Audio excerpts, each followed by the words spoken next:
Place convocar al doctor Humberto Calderón Berti, cuya presentación se titula Un futuro incierto para Venezuela. El doctor Calderón Berti ha sido presidente de la OPEP, presidente de Petróleos de Venezuela, ministro de Energía y Minas y ministro de Relaciones Exteriores. También fue presidente de la Comisión de Energía y Minas en el Congreso de Venezuela y director ejecutivo de varias compañías petroleras en Europa. Actualmente es consultor en asuntos de estrategia global para instituciones y compañías del sector energético a nivel mundial y desde octubre de 2013 se desempeña como presidente de Vetra Energy Group, empresa dedicada a la participación en negocios de producción de hidrocarburos.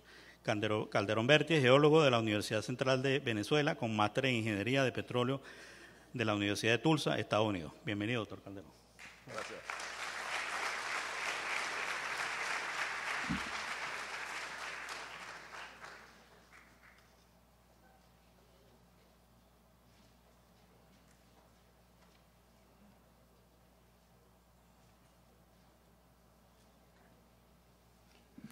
Muy buenas tardes, queridas amigas, queridos amigos.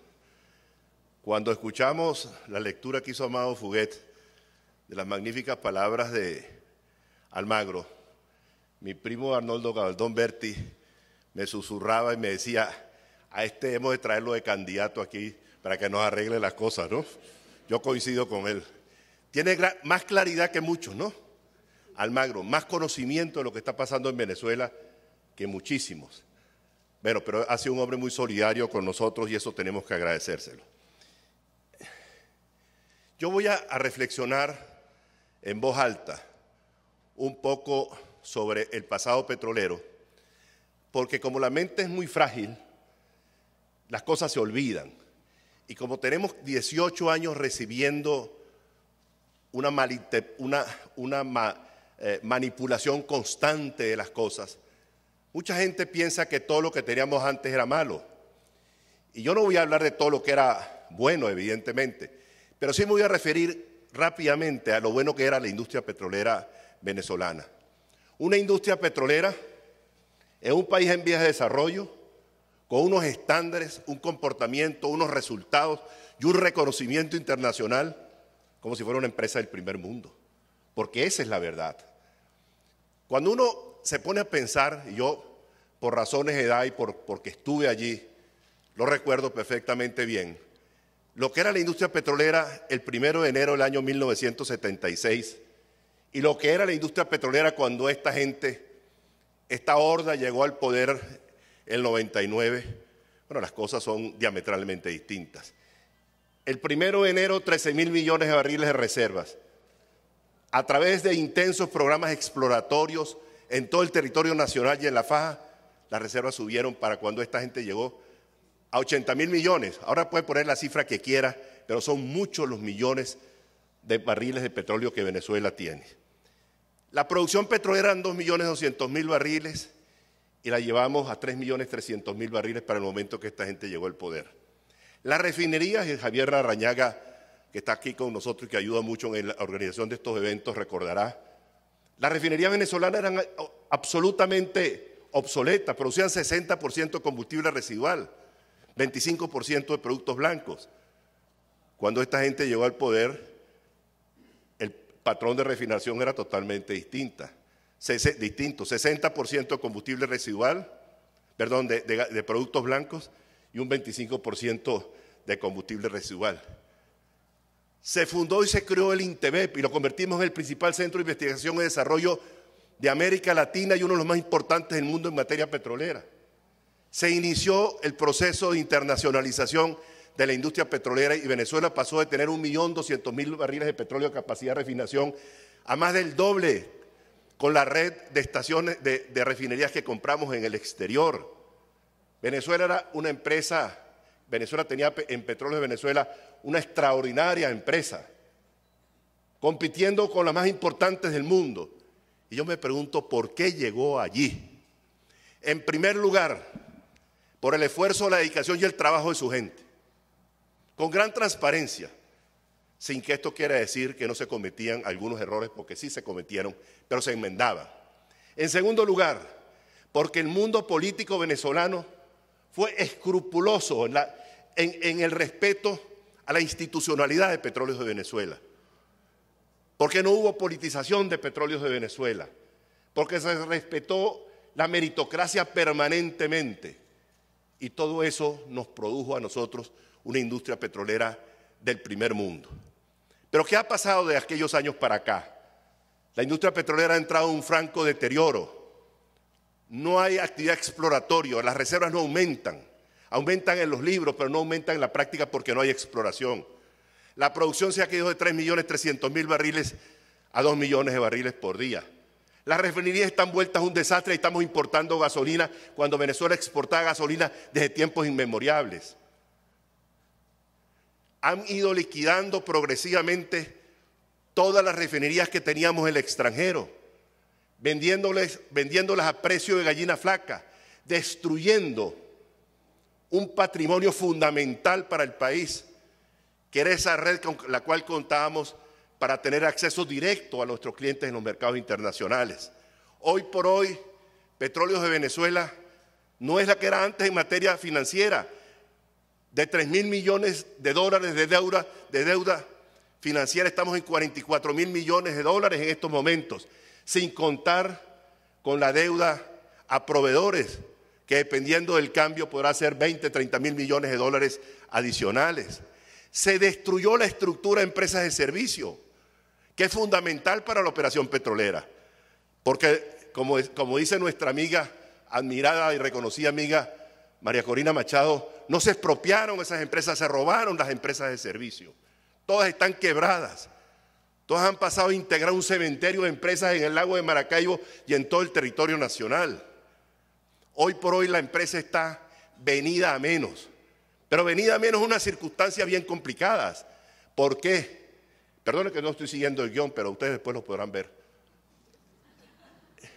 Venida a menos, ¿por qué? Porque resulta que cuando sustituyen a 20.000 personas, profesionales, ejecutivos, gerentes, técnicos, obreros especializados, por militantes políticos que no hacen otra cosa sino hacer política dentro de la empresa se viene a menos, no tiene capacidad de reacción, no puede ejecutar sus planes. Ustedes ven el plan de negocios de Petróleos de Venezuela y da vergüenza, porque son puros latiguillos políticos. No se descubre petróleo hablando de ideología, no se produce petróleo hablando de ideología, no se refina ni se comercializa el petróleo hablando pamplinadas.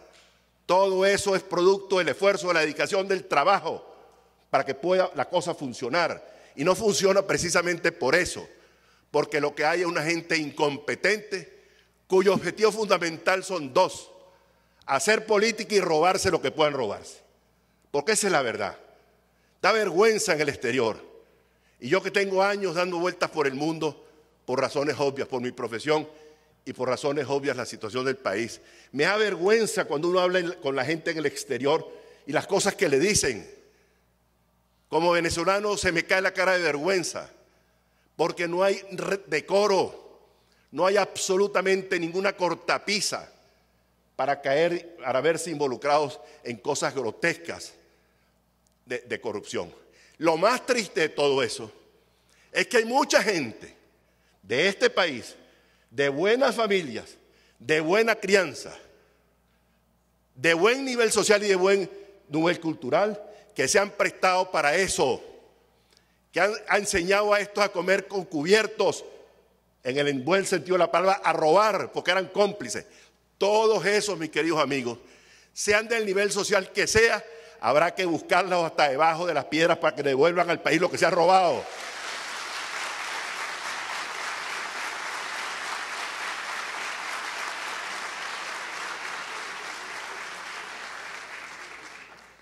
Pero resulta que Venezuela no es una isla.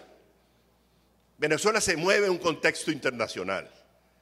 Tuvimos la suerte, digamos, suerte relativa, de que los precios del petróleo subieron mucho y se mantuvieron altos durante mucho tiempo. Era la oportunidad de oro con 1 millón de millones de dólares de ingresos para que Venezuela se hubiese transformado. No para enriquecer unos cuantos, sino para que le llegara al pobre de verdad, en educación, en salud, en vivienda, en trabajo, en oportunidades de trabajo. Enseñar a la gente a trabajar, pero dándole el instrumento de la educación y no regalándole bolsas de comida. Pero resulta que ese dinero lo despilfarraron. Pero como si fuera poco, endeudaron al país y quebraron a PDVSA y liquidaron sus activos. Pero el mundo entero venía haciendo su cosa. Los altos precios del petróleo permitieron el desarrollo del petróleo a grandes profundidades de agua. Un pozo en West África, en África Occidental, a 2.000, 2.500 metros de profundidad de agua, cuesta 150 millones de dólares. Lo mismo en el Golfo de México, pero lo hicieron. Entonces hubo una producción gigantesca de la plataforma continental. Hubo una producción muy grande en el norte de los Estados Unidos, en Canadá, de las arenas bituminosas, porque los nuevos precios del petróleo lo permitieron. Hubo también desarrollo de petróleo caro en otras partes del mundo. El caso de Colombia, que produce petróleo muy caro porque no tiene infraestructura. Los yacimientos no son prolíficos, pero no tienen infraestructura y los costos de producción son altos, pero pudo hacerlo. Bien, mientras aquí estamos en la revolución de la cháchara, la verdadera revolución está ocurriendo en el territorio de los Estados Unidos con la tecnología del desarrollo de los yacimientos no convencionales. Esa sí es revolución. Internet sí es revolución. Que los paisanos de nosotros, Arnoldo de Boconó, hoy pueden ser tan cultos como el que vive en Nueva York, por el Internet. Esa es la revolución verdadera. Pero resulta que aquí la revolución es la cháchara permanente. Y esa cháchara se les convirtió en un petardo que les explotó en la cara. Porque los Estados Unidos, que eran importadores de petróleo, se convirtieron no solamente en autosuficientes, sino que exportan petróleo y gas natural. Aumentaron su producción 5 millones de barriles del año 2007 en adelante. La producción de gas la aumentaron en 42.000 millones de pies cúbicos de gas por día. Para que ustedes se hagan una idea, Venezuela en sus mejores momentos producía 9.000 millones de pies cúbicos de gas por día. Hoy produce 6.000 millones. Los Estados Unidos aumentaron 42.000 millones de pies cúbicos de gas por día. Le exportan 3.000 millones de pies cúbicos de gas por día a México. Es decir, esa fue la verdadera revolución. Cuando se desarrolla esa combinación de tecnologías viejas, unas y menos viejas otras, del fracturamiento que viene de los años 40, con la perforación de los pozos horizontales, y se produce lo que llaman comúnmente el fracking, empiezan a producir productores independientes de los Estados Unidos, incentivados, estimulados por los nuevos precios del petróleo. Y eso hizo que a mediados del año 2014 los precios sucumbieran, se montaran el Brent por debajo de $30 por barril. Y todo colapsó, porque esa es la verdad, colapsó absolutamente todo. ¿Quiénes sobreviven? Los que están preparados tecnológicamente para hacerlo, los que tienen disciplina para reducir drásticamente sus costos y aquellos que manejan la industria con criterios profesionales. Eso no pasa aquí en Venezuela. Entonces vemos a Petróleos de Venezuela hoy dando carreras por el mundo entero, hipotecando lo poco que nos queda. Pero la gran pregunta que uno se hace es, ¿qué es lo que hay que hacer y cómo salimos de este embrollo? Bueno, lo primero que hay que hacer, como decía el filósofo de Rullo, lo primero es lo primero. Hay que salir de la cosa, porque si no se sale de esto, la cosa va a estar peor. Y una vez que esto entre por un camino distinto, habrá que darle una organización institucional adecuada al sistema. Uno no puede tener un ministro de Minas como presidente de Petróleos de Venezuela y un relajo y un desorden interno. Tiene que haber un ministerio haciendo políticas. Tiene que haber una agencia nacional de hidrocarburos adelantando los concursos. Tiene que haber una empresa operadora haciendo lo que tiene que hacer.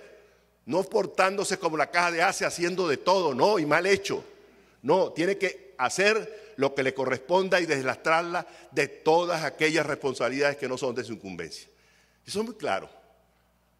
Casas habrá que hacerlas, que la hagan los organismos competentes. Alimentos tendrá que haber la gente, deja el sector privado que produzca para que la gente coma. Todo la línea blanca, todo. Pero Petróleos de Venezuela tiene que darse a hacer lo que le corresponde hacer. para que lo haga bien hecho. Tenemos una suerte dentro de todo esto, que hay mucha gente joven que han ido de la mano de algunos gente con experiencia en la industria petrolera, que han venido trabajando en todos estos temas, con mucha seriedad, con mucha responsabilidad. La gente del Grupo Orinoquia, la gente de Cedice, Diego González, compañía, vienen trabajando, Orlando Ochoa, hay mucha gente que viene trabajando con mucho esfuerzo, mucha dedicación. ¿Qué es lo que hay que hacer? ¿Qué es lo que tenemos que hacer? Dentro de todo esto, mis queridos amigos, y no es por demagogia ni por endulzarle el oído a la gente, es determinante la participación del sector privado. Yo fui presidente de Petróleos de Venezuela y con profunda tristeza debo decirles que nunca Petróleos de Venezuela va a ser lo que fue. Hay que bajarse de esa nube. ¿Habrá que hacer un tremendo esfuerzo para recuperarla? Sí. ¿Habrá que traer a la gente de afuera e invitarlos a que vengan? Sí, no van a venir todos porque no quieren volver, pero los que estén dispuestos a hacerlo, que vengan a trabajar en la recuperación de Petróleos de Venezuela. Pero tenemos que hacer algo que es fundamental: abrir las fronteras del país sin complejos al sector privado internacional y nacional. No hacerlo como se hizo la anterior apertura petrolera, que estuvo bien para el país, pero que el sector privado no pudo montarse en ella. Porque la anterior apertura petrolera, lo que se hizo en La Faja fue importantísimo. Los proyectos de lo que se llamó asociaciones estratégicas en la Faja del Orinoco. En la Faja del Orinoco se venía hablando de la faja del año 1930, cuando se perforó el pozo La Canoa número 1. Pero hubo dos geólogos insignes venezolanos que llegaron a decir que en la faja habían 60.000 millones de barriles de petróleo. Hugo Velarde y José Antonio Galaví le dijeron que estaban locos, que los mandaran para Bárbula. Y resulta que la faja es mucho más que eso. Pero perforamos muchísimos pozos en la faja. Yo recuerdo que en el tiempo que fui ministro perforamos 916 pozos en la faja solamente, que se dice fácil. Pero mire, perforar un pozo es un libraco así. Todo tiene que diseñarse, absolutamente todo, hasta el barro hay que diseñarlo, el barro de perforación. Es complicado, pero se hizo. Y eso permitió tener la faja. Pero gracias a Dios, a la visión de quienes estaban allí después que se produce la apertura petrolera. Y se permite que vengan empresas con músculo financiero y un músculo tecnológico. De 20 o 30.000 barriles que se producían en los bordes al norte de la faja, se llegó a producir 600.000 barriles por día de crudo mejorado. Mire, el petróleo de la faja es como una melcocha que no fluye. Se saca a la superficie antes para que fluyera, se calentaba o se mezclaba. Pero a través de procesos tecnológicos de punta, hubo los procesos de mejoramiento que no se desarrollaron en Venezuela, pero se aplicaron con 4 mejoradores. Las cadenas de hidrocarburos, carbono, hidrógeno, se rompen con presión y temperatura y se convierten en petróleo liviano y se hacen trajes a la medida. Y ese traje a la medida fue lo que nos permitió producir 600.000 barriles por día de petróleo proveniente de la faja del Orinoco. Hoy están produciendo a lo mejor la mitad, porque a los mejoradores no hay mantenimiento. Y la faja es hoy el antro de corrupción mayor que tiene la industria petrolera venezolana. Y esta gente, buscando solidaridades políticas internacionales, le abrió las puertas de la faja a una cantidad de países de nacionalidades donde no conocen de este negocio. Y esa es la razón por la cual, a pesar de que se llena la boca diciendo que hay 19 o 20 empresas en la faja, no hay ni producción de la faja, ni mucho menos crudo mejorado nuevo de la faja. Porque no tienen el músculo financiero para hacerlo, porque no tienen el músculo tecnológico. Otro tanto pasó con los convenios operativos. Todos los campos marginales venezolanos producían en su momento alrededor de 140.000 barriles, los que se sometieron a los procesos de los convenios operativos. ¿Usted sabe a qué nivel se llevó la producción de esos campos? 600.000 barriles por día. Lamentablemente no participaron suficientes empresas petroleras venezolanas. Hay que aplicar un esquema parecido al de Colombia. Es decir, no obliga a las empresas a dar mucho dinero adelante de bonos de entrada, porque aquí no hay hoy gente capaz, salvo los bolichicos y sus atlates y los ladrones, eso sí, nosotros no queremos que vengan, ¿no? ¿O no? ¿Sí o no? Ah, bueno. Entonces tiene que ser la gente de trabajo, los industriales de trabajo, la gente que tiene una transparencia y una ética de negocios. ¿Qué hace Colombia? Colombia abre los campos, los bloques, y dice, este bloque requiere tantos kilómetros de línea sísmica de 3D y tantos pozos exploratorios.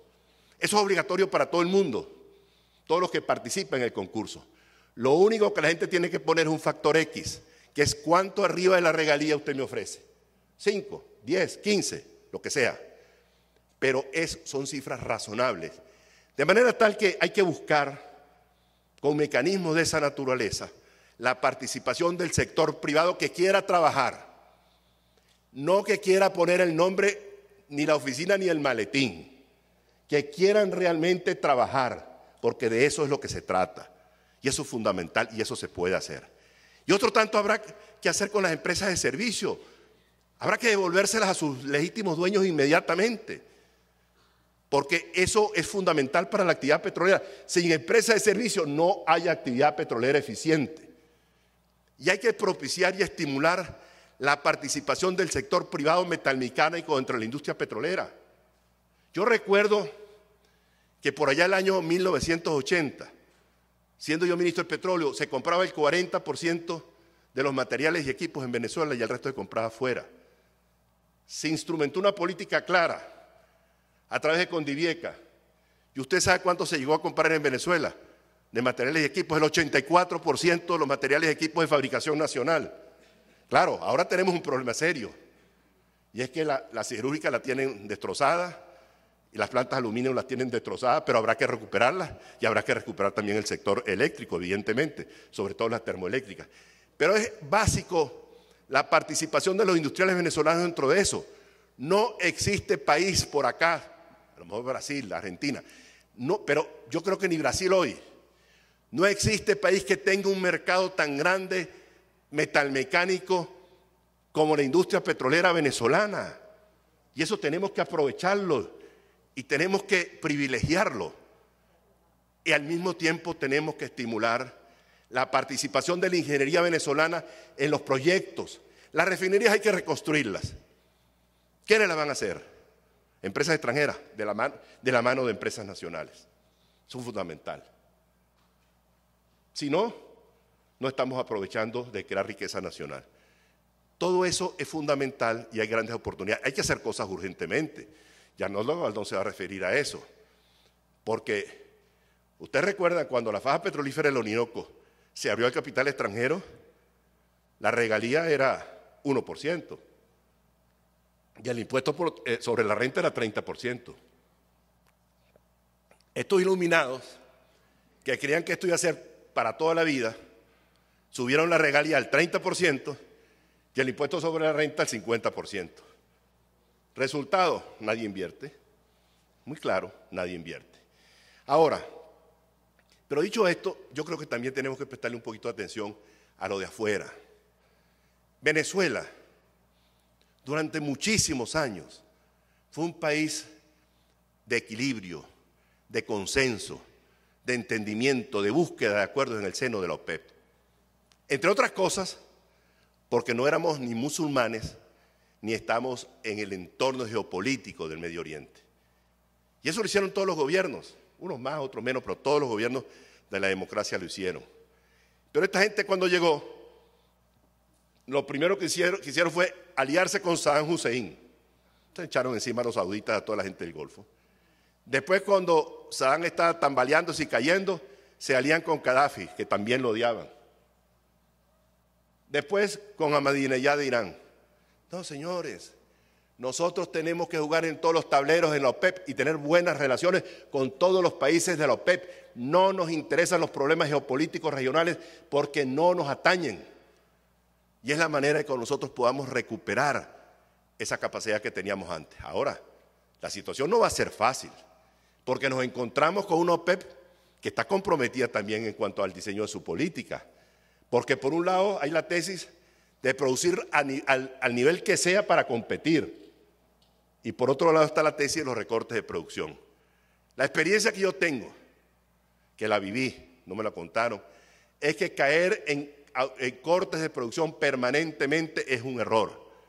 Porque lo que uno corte siempre encuentra a alguien que lo sustituya. Y eso es clarito. En Arabia Saudita están habiendo cambios muy violentos, muy rápidos. Hay un nuevo rey que está muy viejo. Acaban de quitar el príncipe heredero, pusieron otro príncipe heredero. Hay una reforma política y más que política, económica. Y yo creo que eso puede significar un cambio en la política en el seno de la OPEP. Pero tendremos que mirar también los programas de cooperación que Venezuela tiene con el exterior. Aquí, si estamos mal, si estamos quebrados, ¿cómo se va a poder seguir regalando petróleo a los vecinos? Que de paso es un atajo de sinvergüenza, porque ustedes saben lo que ha ocurrido con ellos, ¿no? Perdona que lo falta de diplomacia que tenga, pero es así. Tendrá que pagar. Y yo creo que hay que establecer una política clara, señores, como la teníamos antes. Yo recuerdo que Daniel Ortega se tomó una botella de whisky conmigo porque nos habían una plata y no querían pagar y le habíamos cortado el suministro. Y pensaba que tomando whisky me iba a ablandar. Le dije, yo no puedo, porque yo no soy el dueño de ese petróleo. Y si yo rompo la normativa me puedo meter en un lío. Pagaron. Eso es lo que tienen que hacer ahora, pagar. Ahora, y en cuanto a los cubanos, una reflexión. Bueno, ya está bueno de chulería, ¿no? Ya está bueno. Yo creo que si quiere...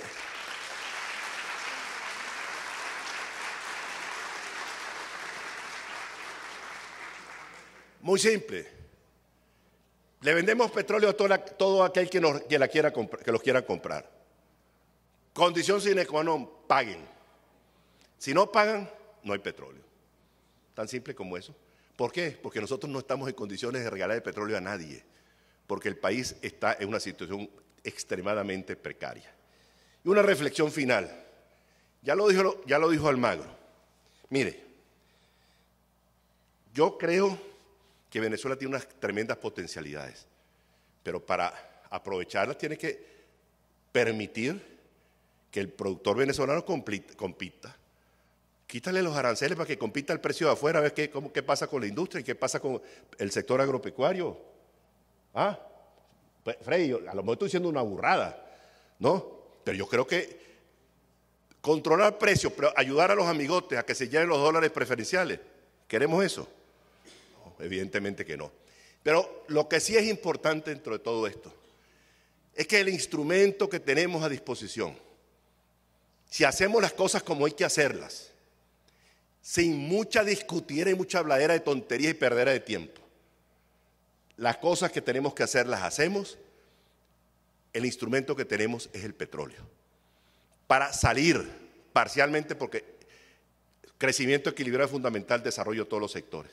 Y algo que hay que tener bien presente, hay que pensar siempre, amigos, en los más pobres, en los que no tienen nada, en los que están pasando trabajo, porque esa gente tenemos que atenderla.